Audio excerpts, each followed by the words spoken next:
اور برطانیہ کی عدالتیں اوپن کورٹس پہ کام نہیں کر رہی تھی، یعنی آپ کسی بھی عدالت میں اوپن کورٹ کے اندر جا کر اسے اٹینڈ نہیں کر سکتے تھے۔ اور پھر انہوں نے کیا طریقہ کار اختیار کیا کہ کوئی بھی پریس کا بندہ یا پھر اس کیس سے جسے انٹرسٹ ہو وہ ایک چٹھی ڈالے گا ہائی کورٹ کے اندر متعلقہ ڈپارٹمنٹ میں، اور پھر آپ کو ایک پاس کوڈ دے دیا جائے گا۔ آپ ایک نمبر کے اوپر کال میں لائیں گے اور آپ اس کانفرنس کال پہ شامل ہو جائیں گے جہاں پر یہ سماعت ہو رہی ہوتی ہے۔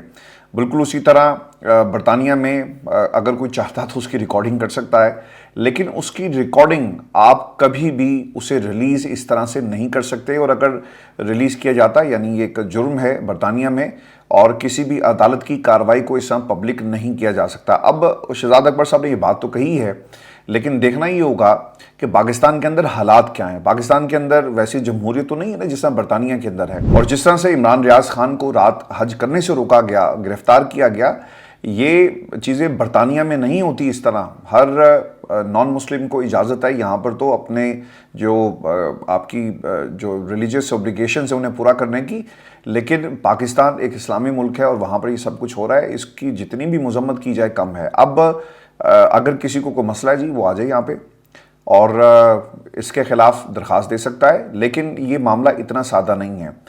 عدالتیں کس قسم کے فیصلے کرتی ہیں پاکستان میں یہ بھی دیکھا جائے گا، عدالتیں کس حد تک بک جاتی ہیں یہ بھی دیکھا جائے گا، عدالتوں میں جو یہ آڈیو لیک ہوئی اس میں مدعی کون بنے گا یہ بھی دیکھا جائے گا۔ شہزاد اکبر صاحب نے اگر اسے سب سے پہلے ٹویٹ کیا کیونکہ ان کے اوپر یہ الزام ہے، تو پہلے یہ بھی دیکھنا پڑے گا کہ مدعی کون بنے گا، اور کیا آپ ڈیفیمیشن یا پھر کارروائی کے خلاف کسی عدالت کا دروازہ کھٹکھٹاتے ہیں تو آپ کے پاس گراؤنڈز کیا موجود ہیں اور آپ کس طرح سے افیکٹو پارٹی ہیں۔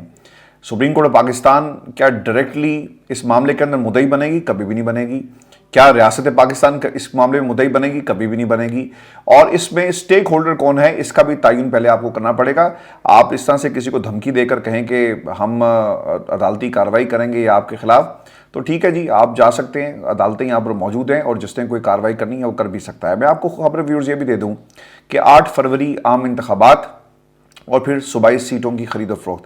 مولانا جی دو ہیں جو اس وقت بھاری پڑے ہوئے ہیں حکومت کے اوپر، ایک مولانا ہدایت الرحمان ہے اور پھر ایک فضل الرحمان صاحب ہے۔ اب ہدایت الرحمان صاحب نے کچھ باتیں کہی، وہی کہتے ہیں کہ گوادر کے لوگوں کے مشکور ہیں جنہوں نے ان پر اعتماد کر کے ایوان میں بھیجا، گوادر میں چیک پوسٹیں اور بار لگانے کی مخالفت جاری رکھیں گے۔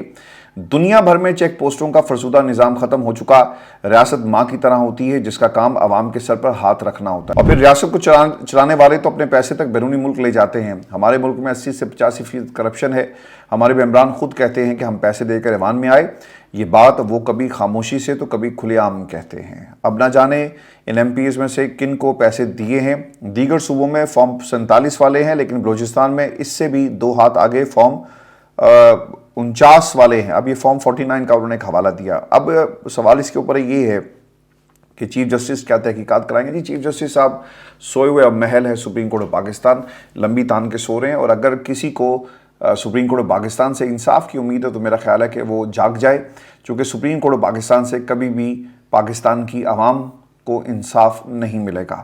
فضل الرحمان صاحب نے جی میدان میں آ کر ایک پیغام دیا ہے پاکستان کی اسٹیبلشمنٹ کو۔ وہ یہ کہتے ہیں کہ میرا چونکہ معاملہ یہ تھا کہ عمران خان سے رابطہ فضل الرحمان کا ہو رہا ہے یا نہیں ہو رہا، اس سے پہلے انڈائریکٹ رابطے ہوئے، عمران خان نے ان سے بات کرنے کے حوالے سے مختلف جو ان کے پاس لوگ جاتے ہیں ان کو یہ ہدایت جاری کی کہ آپ فضل الرحمان سے بات کریں، مل کر احتجاج کریں، اور وہ قوتیں جو اس دھاندلی زدہ الیکشن پر بلیو نہیں کرتی اور اس کے خلاف تحریک میں جانے کا اعلان کر رہی ہیں، ہم ان کے ساتھ کھڑے ہیں۔ یہ ایک انڈائریکٹ پیغام تھا فضل الرحمان کا، اور پھر فضل الرحمان صاحب کے حوالے سے خان صاحب متعدد دفعہ یہ جو احتجاج والا معاملہ ہے اس پہ انہیں ویلکم بھی کر چکے، اسد کیسر کے پیغام لے کر گئے، متعدد میٹنگز ہوئی، بیک ڈور، یہ رابطے مسلسل ہو رہے ہیں، اور کب آپ نے اکٹھے ہو کر احتجاج کا اعلان کرنا ہے اس کا بھی فیصلہ نہیں ہوا۔ لیکن اڈیالہ میں رہنے والے یعنی خان صاحب کے حوالے سے انہوں نے ایک سٹیٹمنٹ جاری کی، اور وہ یہ کہتے ہیں کہ میرا اڈیالہ جیل والے سے کوئی رابطہ نہیں ہوا، یعنی عمران خان سے کوئی رابطہ نہیں ہوا۔ جب تحریک انصاف کے ساتھ کوئی پیش رفت ہوگی تو بتائیں گے، ہمارے خدشات اور نقصانات کا ازالہ کرنے والے کوئی نہیں، ہم نے 2018 کے نتائج کو مسترد کیا، ہم 2024 کے نتائج کو بھی مسترد کرتے ہیں۔ مسائل کے حل کے لیے فوری جو چیز ہے وہ انتخابات ہیں۔ اس مینڈیٹ کو ہم تسلیم نہیں کرتے، اور جو قوتیں ایسا کرتی ہیں انہوں نے عوام کے سامنے سرنڈر کرنا ہے اور انہیں کرنا پڑے گا۔ عالمی قوتیں پاکستان کو معاشی طور پر اور سیاسی طور پر اپنے کنٹرول میں رکھنا چاہتی ہیں، جدوجہد میں ہر قسم کے نتائج بھگتنے کے لیے بھی تیار ہے۔ اگر جنگ ہے تو جنگ ہی صحیح۔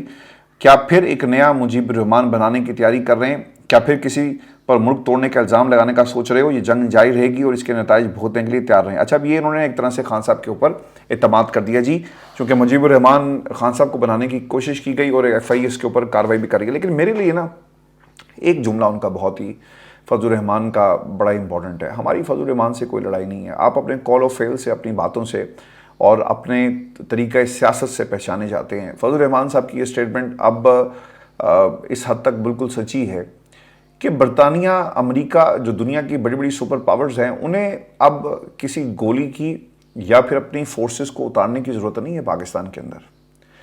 انہوں نے اس کے علاوہ ایک ایسا طریقہ اختیار کر لیا جس میں ان کے لوگوں کا جو ڈیمیج ہے وہ کم ہو، اور ڈیمیج کنٹرول جو تھیوری ہے وہ یہ کہتی ہے کہ اکنامک ہٹ مینس کو اتارا جائے۔ پہلے تو یہ تھا نا کہ ویتنام کی جنگ آپ کے سامنے ہے، رشیا کو روکنے کے لیے to reach the hot waters Pakistan کی زمین کو استعمال کیا گیا افغانستان کے اندر، یہ سب کچھ ہوا۔ دنیا میں کئی جنگیں امریکہ لڑ رہا تھا، ابھی بھی لڑ رہا ہے۔ اب جو وارفیئر اور جس طرح سے یہ طریقہ کار ہے یہ بدل گیا ہے۔ اب معیشت کے ذریعے ملکوں کو کنٹرول کیا جاتا ہے۔ برطانیہ ہو، امریکہ ہو یا دنیا کی کوئی اور سپر پاور ہو، اکنامک ہٹ مینس کو پاکستان میں اتارا گیا آئی ایم ایف کی شکل میں۔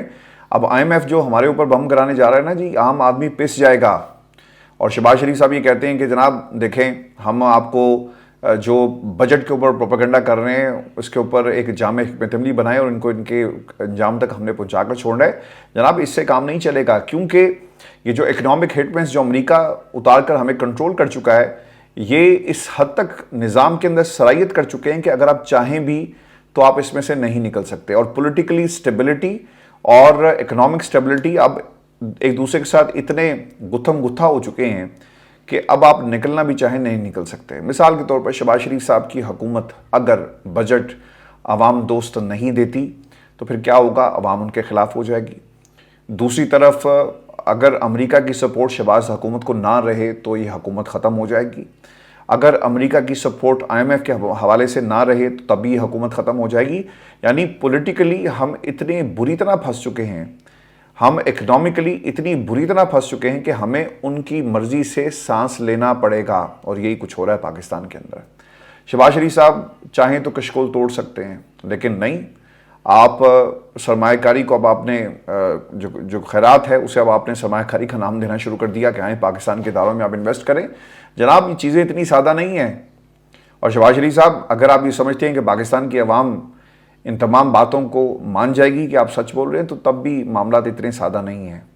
آپ کو اس کا ضرور جواب دینا ہوگا، اور زیادہ دنوں کی بات نہیں جب شہباز حکومت میں گرتی ہوئی دیکھ رہا ہوں جی، اور میرے سامنے شہباز حکومت بہت جلدی ختم ہو رہی ہے، چونکہ شہباز شریف صاحب کی پالیسیز ایسی نہیں ہے جو ملک کی معیشت کو سنبھالا دے سکیں۔ ہاں، ان کا جو ڈنگ ڈپاؤ پالیسی ہے یہ کتنے دن تک چلتی ہے، یہ سوال بہت ہی اہمیت کا حامل ہے۔ اب مجیب الرحمان کی تلاش ہے، آپ کوشش کر کے دیکھ لیں۔ یعنی پولیٹیکلی آپ نے اتنا حالات مشکل بناتی ہے کہ جو پاپولر تھا اسے آپ نے ان پاپولر کرنے کی کوشش کی، غدار وطن قرار دے کر اس کے خلاف مقدمہ بنانے کی کوشش کی۔ آپ یہ بھی کر کے دیکھ لیں، لیکن الٹیمیٹلی نقصان کس کو ہوگا؟ پاکستان کو ہوگا، اور ہو رہا ہے۔ اور آپ ہاتھ پہ ہاتھ دھرے بیٹھے ہوئے کیا کر رہے ہیں؟ آپ اس بات کا فیصلہ کر رہے ہیں کہ کس ملک سے کتنے پیسے آنے ہیں اور ہم نے اپنی حکومت کو کتنے دن کا بیک اپ جو ہے وہ دینا ہے، کیونکہ پیسے آئیں گے حکومت چلے گی، عوام خوش ہوگی، پیسے نہیں آئیں گے عوام کو ریلیف نہیں ملے گا، اور عوام خوش نہیں ہوگی، پھر عوام سڑکوں پر ہوگی اور آپ کا گریبان ہوگا۔ میں ابھی آپ کو یہ بھی خبر دے دوں کہ فافن کی ایک رپورٹ آئی ہے جی، اور یہ رپورٹ ایک آئی اوپنر ہے پاکستان کی عوام کے لیے۔ پہلے 100 دن کی کارکردگی اس رپورٹ کے اندر باقاعدہ طور پر اس کو شائع کیا گیا۔ پہلی چیز، قومی اسمبلی کے ابتدائی 100 دنوں میں قانون سازی کا عمل سست روی کا شکار رہا۔ قانون سازی جس ملک کے اندر جس پارلیمنٹ پہ نہیں ہوتی تو پھر ایسی پارلیمنٹ کو تالا لگا دو، چونکہ ایسی پارلیمنٹ کی ضرورت نہیں ہے۔